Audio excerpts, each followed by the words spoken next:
Influencers suck. They are greedy with no moral compass, always seeking their next freebie. Traditional journalism, that's where it's at.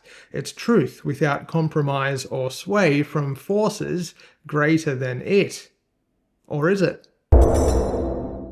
Welcome to Behind the Eyes, a new channel for me where I'm hoping to let you in on what goes on up here sometimes. There's a little bit more overthinking than you might expect or know from my original channel, The Cruise and Travel Guy. Over there, I've been producing videos since 2019, mostly in cruise and travel, but over here, I have a new space in a new place to talk about other things that matter in life. I'm glad you're here for my first feature video on this new channel. If you enjoy it, please hit subscribe and the like button to help me out. As I kind of alluded to at the top of this video, I'm going to be discussing the great war between traditional journalism and content creators or influencers, the rise of independent media. This was actually inspired by a pretty harmless post that I made a couple of days ago over on the Cruise and Travel Guy Facebook page.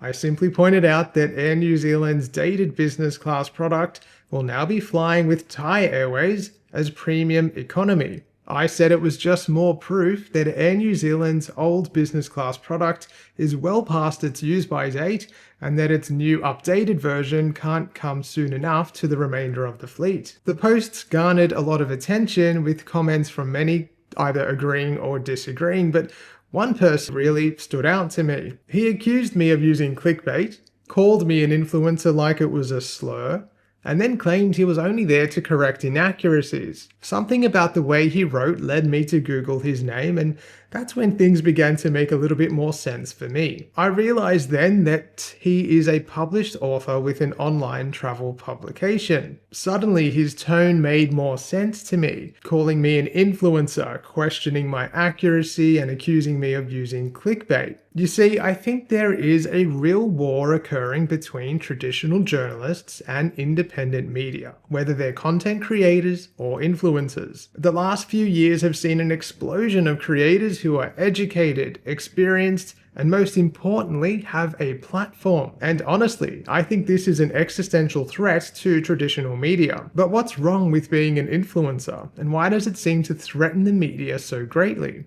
Influencing has become a dirty word. We're kind of familiar with the worst examples of it, people that sell their platforms to the highest bidder, using the trust that they have built with their audiences to sell products, services, and experiences based not on truth necessarily, but based on how much they can earn from doing that. Some of these criticisms have merit, but it's also an overgeneralization and truly sensationalist. It's simply not true of all, and in fact many like to refer to themselves as content creators as though that separates them from that dirty word of influencer. It's really just semantics. It's more about having an audience that trusts you and then doing right by them and by the trust that they've put in you. In my day job as the Cruise and Travel Guy, I see myself as an independent creator.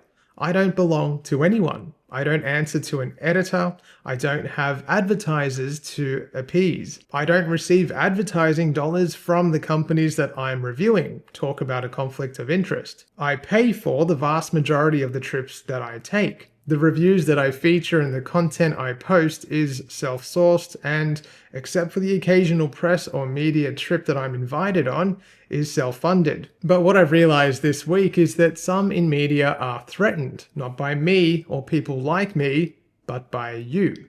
They're fighting for attention, for eyeballs and ears, and the fact that someone they dismiss as an influencer can reach hundreds of thousands, if not millions of people without a newsroom behind them is, I think, a tough pill to swallow. That little Air New Zealand post that I had created received over 200,000 in less than 3 days, and it's still growing. That's one post. Now, I've got friends who are journalists and I respect what they do. In fact, they do a fantastic job. And I would never call myself a journalist. But here's the truth. Most journalists that cover cruise or travel related topics don't pay for the trips that they take. And look, more fool me, but I know that paying my own way means that I can share with my audience the exact truth of the experience exactly as it was. The only thing I owe is honesty to the people that honor me with their viewership. This isn't a defense of influencers or an attack on journalists or traditional media. Instead, it's a challenge to the broader media industry. It's a reminder that everyone should be okay doing what feels right to them. You're not less legitimate because your form is different. Whether you're an influencer, content creator, or journalist,